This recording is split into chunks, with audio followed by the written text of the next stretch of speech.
पति को प्रसन्न करना, तो पति की प्रिय वस्तु से पत्नी नेह करे, पति अपने आप प्रसन्न रहेगा। ठीक वैसे ही श्री वृंदावन से प्रीति युगल को प्रिय लगती है। हमारी वृंदावन से प्रीति हो जाए, वृंदावन वासियों से प्रीति हो जाए, वृंदावन के प्रत्येक भाव से प्रीति हो जाए, तो कुछ अभ्यास, कुछ नियम करने की आवश्यकता नहीं, युगल आपके अपने आप हो जाएंगे। जब उनको ये भाव पता चलेगी कि भैया याकू वृंदावन प्रिय लगे, तो फिर आपके कितने दोष, कितने अवगुण, वो कुछ विचार नहीं करेंगे। इनको वृंदावन प्रिय है तो ये हमारे प्रिय है। लोग पूछते हैं, महाराज जी किशोरी जी कैसे राजी होंगी, ठाकुर जी कैसे प्रसन्न होंगे, बिहारी जी हमको कब अपनाएंगे, कब स्वीकार करेंगे। तुम अपनी मन बुद्धि स्थिति सब में वृंदावन को बिठा लो, ठाकुर जी तुमको अपनी स्थिति में बिठा लेंगे। नित्य श्याम सुंदर और किशोरी जी ये भी स्मरण करते हैं, ये भी ध्यान करते हैं। किनका? जो वृंदावन को स्मरण करते हैं, जो वृंदावन से प्रीति करते हैं। वृंदावन साधारण नहीं है बंधु। हमारी किशोरी जी और ठाकुर जी का अत्यंत प्रिय रमण भाव है श्री वृंदावन। वृंदावन आप यदि अन्य किसी भाव से जा रहे हो तो वहां बहुत बड़े सुख से वंचित हो रहे हो।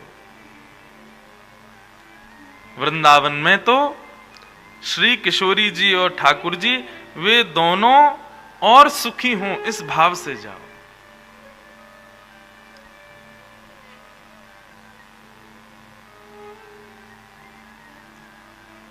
एक बार द्वारिकाधीश से अर्जुन ने पूछा, नाथ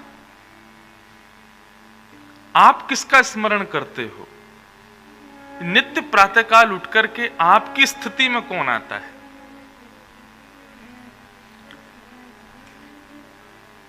ठाकुर जी बोले, हमको वृंदावन की बड़ी स्मृति होती है। मैं अपनी कथा में एक बात बड़ी सहजता से कह देता हूं कि ठाकुर जी को नाम लोगे तो ठाकुर जी कृपा करेंगे, किशोरी जी को नाम लोगे तो किशोरी जी कृपा करेंगी, ललिता विशाखा सखीन के नाम लोगे तो वे कृपा करेंगी, लेकिन अगर आप वृंदावन को प्रणाम करोगे तो सब कृपा करेंगे। क्योंकि वृंदावन नाम उच्चारण करते ही वृंदावन में जो हैं सबका स्मरण हो जाता है। वृंदावन वृंदावन वृंदावन। मैं तो कभी कभी कोई पूछता, महाराज जी कोई मंत्र बताओ हमको, हम काहेगा जप करें। मैंने कि सुनो, तुम वृंदावन वृंदावन वृंदावन वृंदावन वृंदावन यही जपते रहा करो, इसी मात्र से कल्याण हो जाएगा। किशोरी जी, ठाकुर जी, संत जन, यमुना जी सब कृपा करेंगे आप पे। तो ठाकुर जी कहते हैं कि अर्जुन हम वृंदावन को स्मरण करते हैं। अर्जुन बोले, आप द्वारिका में रहते हो, हस्तिनापुर में आप हमारे यहां भी पधारते हो, इतनी जगह लीलाएं आपने की, सबको स्मरण नहीं करते? वृंदावन में ऐसा क्या है जो आप उसको स्मरण करते? अब भगवान बोले, इसको कहां बताऊं मैं कि श्री किशोरी जी ने उसका निर्माण किया, आदि आदि ये सब बातें सुनने लायक अर्जुन है तो है नहीं।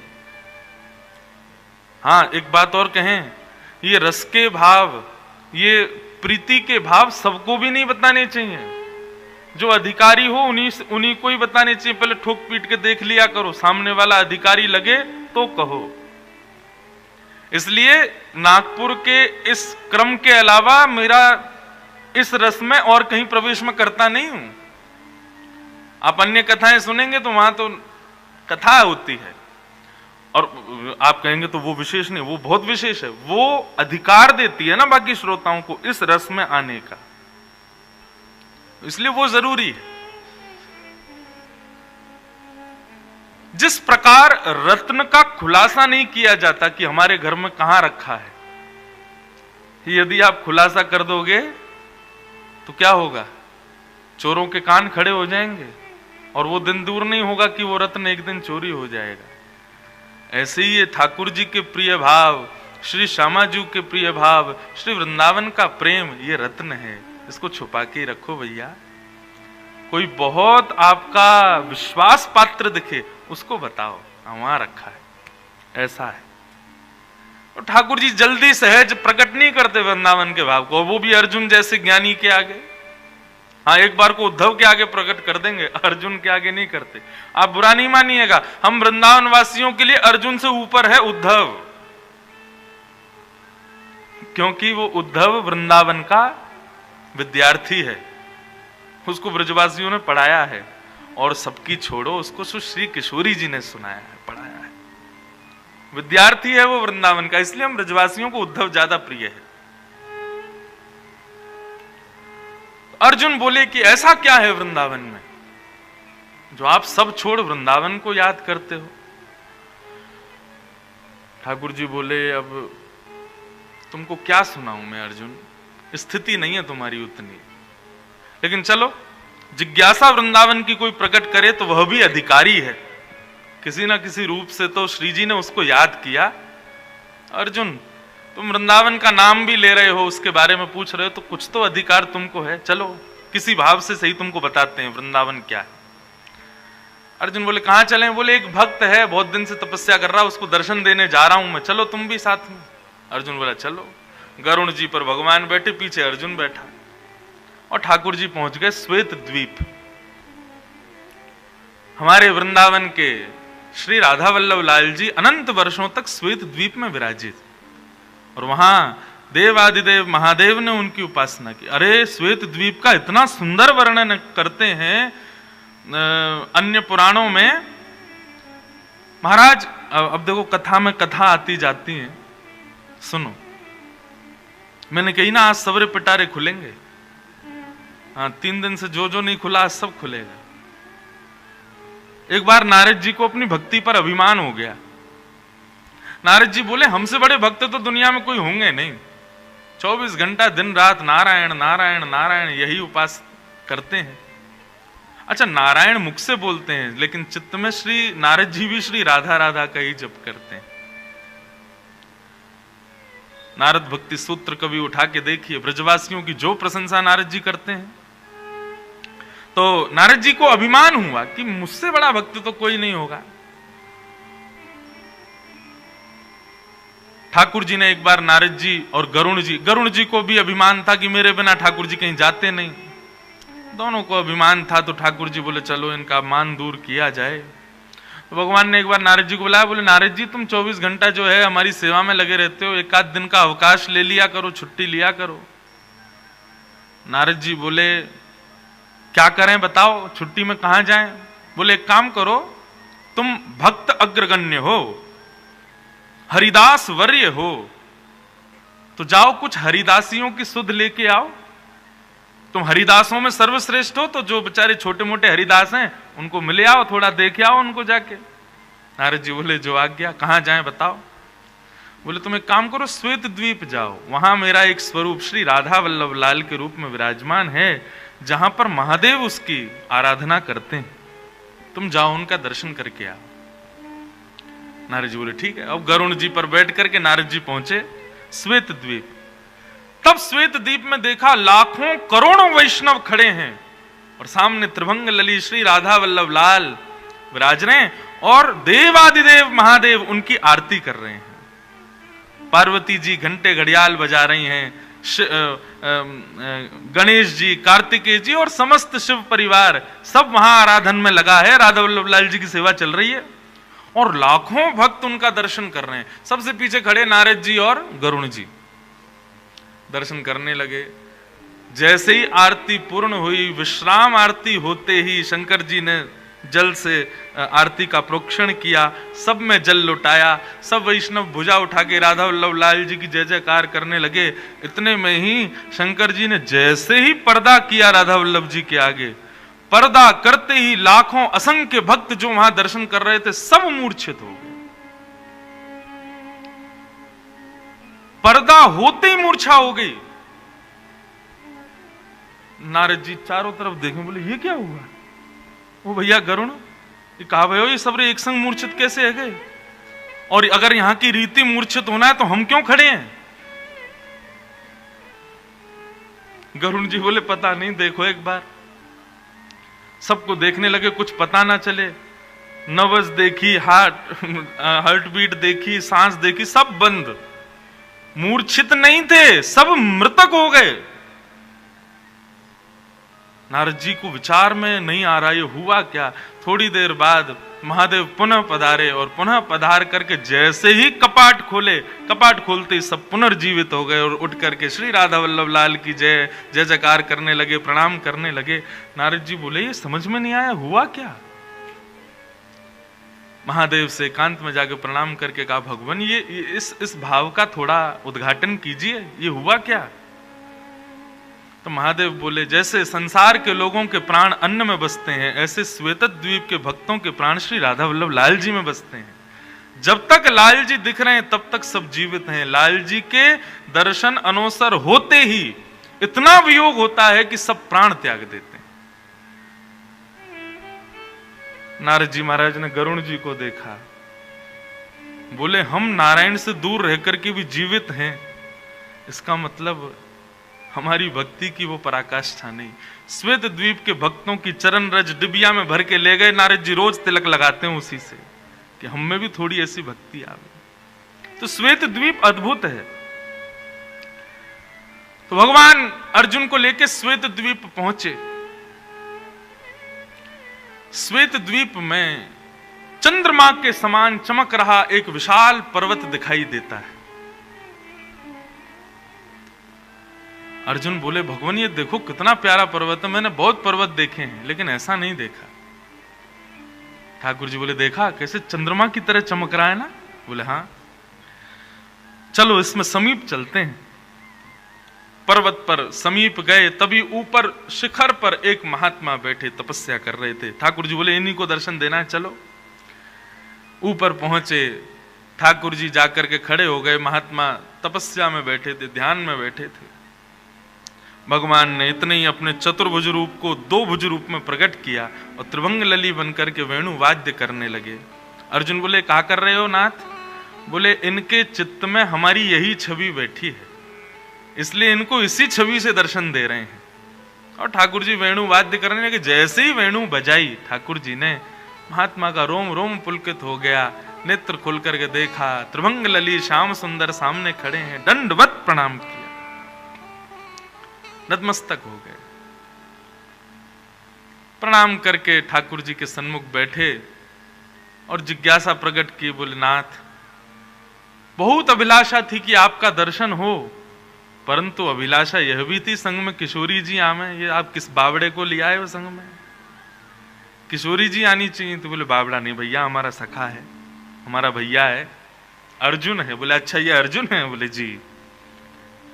अर्जुन बोले महात्मा आपकी तपस्या कब से चल रही है? और ये पर्वत इतना सुंदर बिल्कुल चंद्रमा की तरह चमक रहा है, इस पर्वत का नाम क्या है?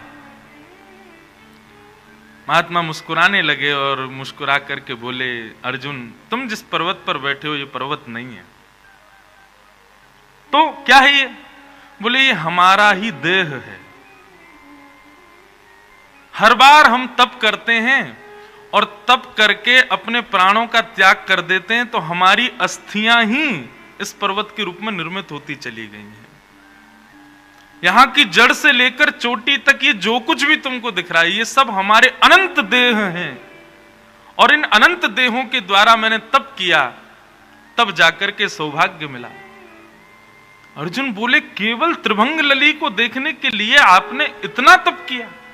हम बोले नहीं, त्रिभंग लली को देखने के लिए तप नहीं किया था। तो किस लिए किया था? बोले वृंदावन वास मिले इसलिए किया था। अर्जुन बोले ठाकुर जी आप तो मांगरा कुछ है दे कुछ और रहे हो। इसने बेचारे ने अनंत जीवन व्यर्थ कर दिए वृंदावन वास के लिए, आपने इसको वृंदावन तो दिया नहीं, आप द्वारिका से चल के यहां आ गए, दर्शन दे दिया, अब बेचारी की मनोकामना पूरी तो हुई नहीं।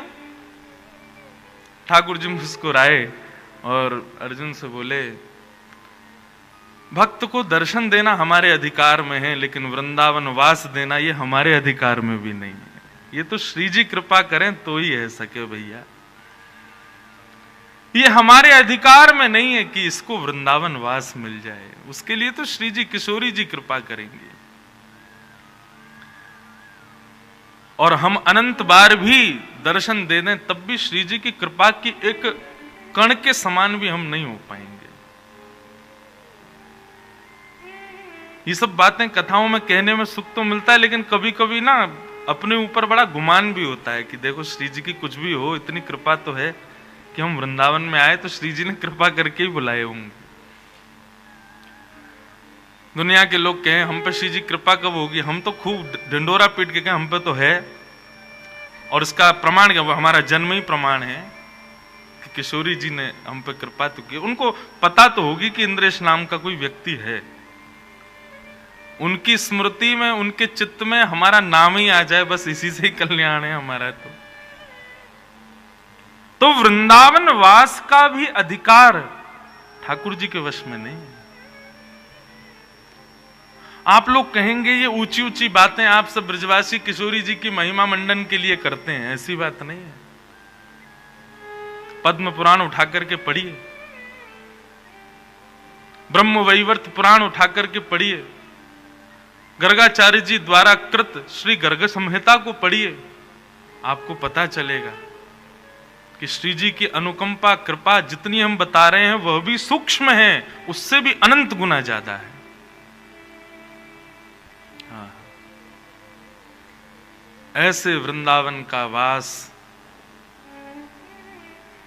सत्य बताएं, यह भी अभिलाषा हृदय में मत रखो कि हमें श्यामा श्याम के दर्शन हों, अभिलाषा एक ही रखो कि हमें वृंदावन मिल जाए। बस वृंदावन मिल गए तो ये निश्चित है कि युगल सरकार किसी ना किसी भाव से कभी ना कभी तो कृपा करेंगे। आप सबके भजन के प्रति अभिलाषा क्या है? चाहे हम कथा सुन रहे हैं, चाहे आप जो कुछ भी अपने नित्य क्रम करते हो, हैं हम संसारी लोग इतने ज्यादा पवित्र नहीं है कि बिना अभिलाषा के कुछ करें। एक सूक्ष्म अभिलाषा तो होती है, जैसे कि पता हो वो हमारी डेस्टिनेशन है तो फिर सफर हम लोग उसी हिसाब से करते हैं। ठीक उसी प्रकार हमें हमारी कुछ ना कुछ सूक्ष्म ही सही अभिलाषा तो होती है, पर वो है क्या ये जानना बहुत जरूरी है। हमारे ब्रजवासियों से पूछो तो एक ही अभिलाषा है कि हे नाथ, हे किशोरी जी, हमारे भजन ते, हमारे भाव ते, हमारी कोई सेवा ते आप यदि प्रसन्न है गए हो तो बस इतनी कृपा कर दो, ज्ञात अज्ञात रूप से बस प्रकट है कि या अप्रकट भाव से, कोई स्वर के भाव से ही सही, बस इतनो हमें बताए दो, इतनो आके हमसे कह दो कि हाँ तू भी मेरो ये है। बस हमें और कुछ नहीं चाहिए। हम तो आपको अपनों मान के बैठे ही हैं, लेकिन एक बार वापर आप भी अपनी मोहर लगाए दो कि हाँ तू भी मेरो ही है। बस इससे अधिक ब्रजवासियों की अभिलाषा है ही ना है। हमारे ब्रजवासी तो भैया कभी ठाकुर जी को तो घासू ना डालें, सही पूछो तो।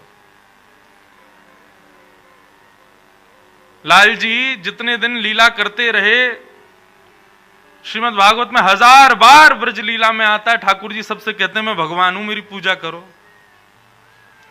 गर्गाचार्य जी ने आकर के ठाकुर जी की कुंडली देखी और यशोदा मैया से बोले मैया तुम्हारा जो लाला है ना ये साक्षात नारायण के समान गुण वारो है। मैया ने तुरंत लाला को कान मरोड़ा, बोले अब बोलियो कौन है ये? बोले मैया क्षमा करो। हमारे ब्रजवासी तो कभी ठाकुर जी को ठाकुर जी माने ही ना। हमारे ब्रजवासी तो यूं कि लाला तेने पूतना ना मारी, अगासुर बकासुर तेने ना मारे। ये तो हमारे ब्रज को प्रताप है कि वे सब ब्रज में प्रवेश करते ही उनके इतने पुण्य ना है, ब्रज में आते ही भी मर गए।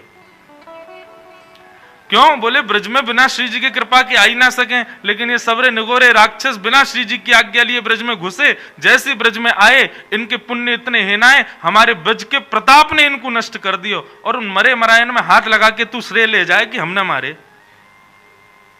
ठाकुर जी के कहा करूं, ये कभी माने ही ना है। लाल जी ने गोवर्धन धारण कर लिए, सब ब्रजवासी बोले अरे लाला तेरी नेक्सी सी उंगली पे इतना बड़ा पर्वत कैसे धारण कियो? ठाकुर जी बोले कछु माखन को बल बढ़ो, कछु गोपन करी सहाय, श्री राधे जू की कृपा सो मैंने गिरिवर लियो उठाए।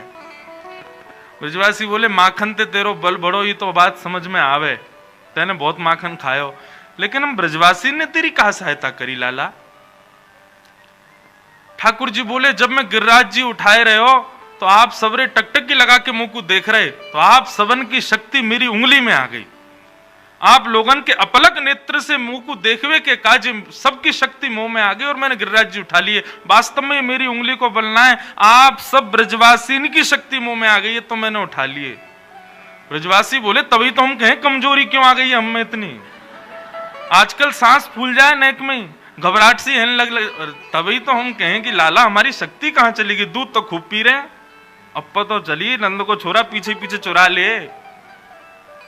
ब्रजवासियों ने कभी स्वीकार नहीं किया कि हमारो लाला कोई श्रेष्ठ भगवान है।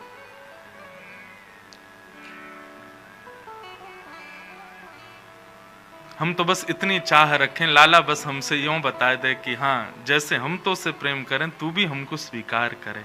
वृंदावन में बंधुओं, पहले तो लाल जी और लाडली जी के खूब यश गाते हैं और फिर बाद में आशीर्वाद देते हैं। हमारे ब्रज में ये परंपरा है, 2 लाइन में सब लोग हमारे लाल जी को, किशोरी जी को आशीष करो।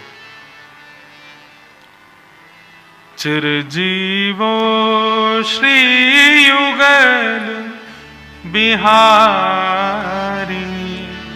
चिरजीवो श्री युगल बिहारी, चिरजीवो श्री युगल बिहारी, चिरजीवो श्री युगल बिहारी।